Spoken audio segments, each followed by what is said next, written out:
You know, it kind of just clicked for me, actually, Tim, when you asked that.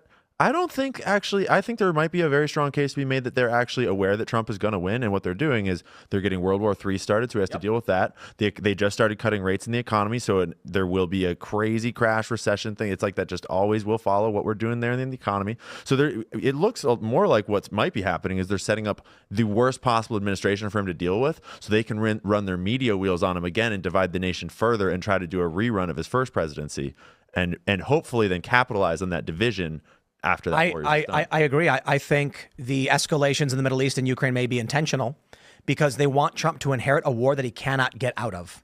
They want Trump to inherit an economy where they can say, we warned you. I take a look at Afghanistan and simply it makes no sense. There's literally no reason to abandon Bagram Air Force Base in your withdrawal. Yep. They could have handled all their evacuations through Bagram.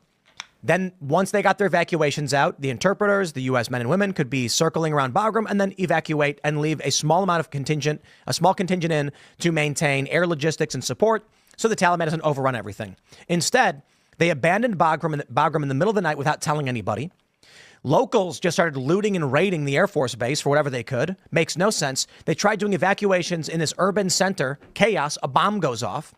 They said that there were pilots in the Afghan security forces who were landing and just abandoning their helicopters because there was no logistics, no radio support anymore.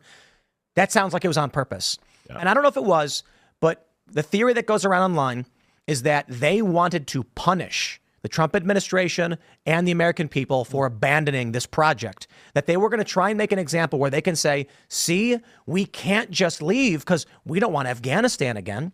I'm sure they'll say something very similar with Israel or Ukraine or Taiwan. Sure. Ukraine. Yeah. Oh, no. But if we leave Ukraine, look what happened to Afghanistan. I think it's on purpose. Now I look at what's going on now. And I'm wondering if it's similar, where they're going to say, okay, we're going to lose this one. Let's make sure Trump inherits a steaming pile of crap of an economy and war, and then we can blame him for it, go to the American people and say, see, we told you so. Yeah, but I mean, even if they blame him for it, he's going to get it fixed up, and then J.D. Vance is going to be like, hey, look at me. I'm ready for another 8 years. I think he's more ready to fix it up than they give him credit for. Like, I think that Trump actually is well established to solve this crisis in the Middle East. And I think he's finally got a good team around him, too. Exactly. Well, they did that to Trump with the China virus stuff, where he was leaving and they're like, hey, you had a crappy economy and now we made it great just because we have jobs coming back.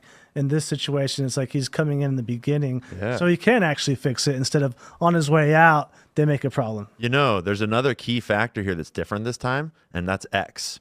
Last time, 100%. We had no true free speech platform in order to counter the narrative. And they had all the censorship locked down. The FBI worked with so that division, that division was powerful. And we saw it as soon as Biden took office, just the insanity of the left versus the right and the different sets of facts they're all living in. But even today, the mainstream media is having to report on X's reporting because X is reporting the truth before anyone else can cover the stories. And so when you have that fundamental free speech dynamic overlaying them trying to smear Trump throughout a 4 years of him fixing all these problems that they created, that might be actually like they might be setting themselves up for a serious failure that they have not foreseen. And, you know, with X changing like that and Elon Musk taking a stand like that, we even saw over the summer Mark Zuckerberg kind of like backing off his previous thing. He said that he wasn't going to be giving a ton of money to any political campaign, specifically Democrats, who he gave a ton of money to last time.